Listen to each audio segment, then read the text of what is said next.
Hey, this is Conversations in the Country. We are talking about suicide prevention because it is Suicide Prevention Awareness Month. And I've got somebody great to talk with me for you about suicide prevention, and that is Kate Brunnelson. Kate is with the American Foundation for Suicide Prevention and also with NAMI, N-A-M-I. National Alliance on Mental Illness. Now, suicide prevention, when I say that, and we've talked about this before, and I'm going off topic already because we're going to be talking about resources, but unfortunately, not all suicides can be prevented. So if you're thinking, I didn't prevent a suicide, don't retro that, okay? Not all can be prevented, but there are ways that might help prevent a suicide from happening. There are some ways to do that, and we've done a series on these. Resources. Kate, give us some resources for people who need resources for maybe they suspect someone may need the American Foundation for Suicide Prevention or NAMI. Where can they go? How can they access what you all have, and what do you have? We have a lot of information. Okay. So the first one is 988. It's a great resource. It's available 24 hours a day, 7 days a week. You can call it, you can text it, you can go online and chat with them. But it's a great resource for somebody you're concerned about. So if I was concerned about somebody, I could call the hotline and get resources and support for them. Or if somebody is concerned about themselves, if they need to talk to somebody, you can call 988 yourself and get some support, some guidance, and some resources.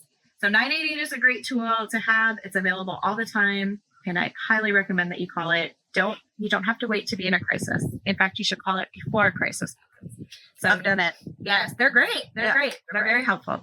So 988 is a resource. I'm not sure about North Carolina. Actually, North Carolina does. So North Carolina and South Carolina both have mobile crisis, which is a group of trained counselors who are available 24 hours a day, 7 days a week, who can help in a crisis situation, a mental health crisis. How do you get them? Is that not through 988? It is through mobile crisis. So if you type in Department of Mental Health mobile crisis, you'll be able to access their information. Department of Mental Health mobile crisis. Yes. Okay. And they can come to your house. So they'll typically talk to you over the phone first and try to help de-escalate the situation and see if they can help keep you stable and safe.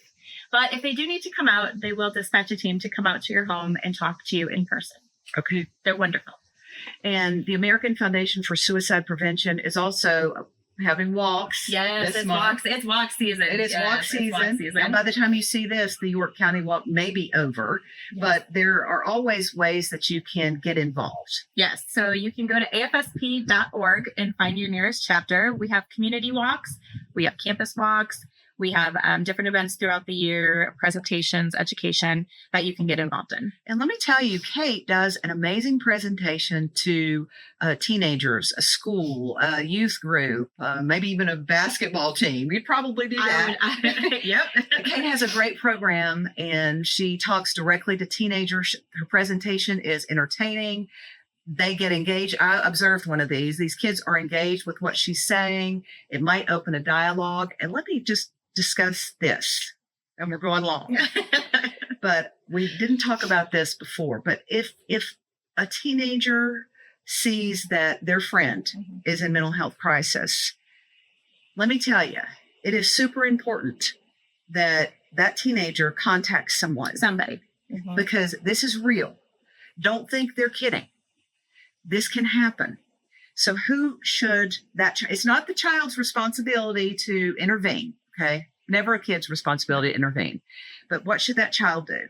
I think it really goes for adults as well. Anytime somebody mentions or hits or jokes about, suicide, we all have to take it seriously and trust that what they're saying is true. So for youth, you can we spend a lot of time figuring out a trusted adult.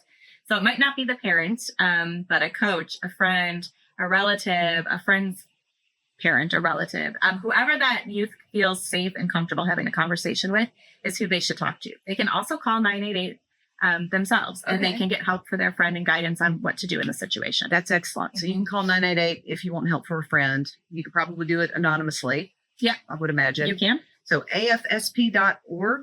Correct. And NAMI.org as well. Some excellent resources. Thank you, Kate. Thank you very much. Y'all be well.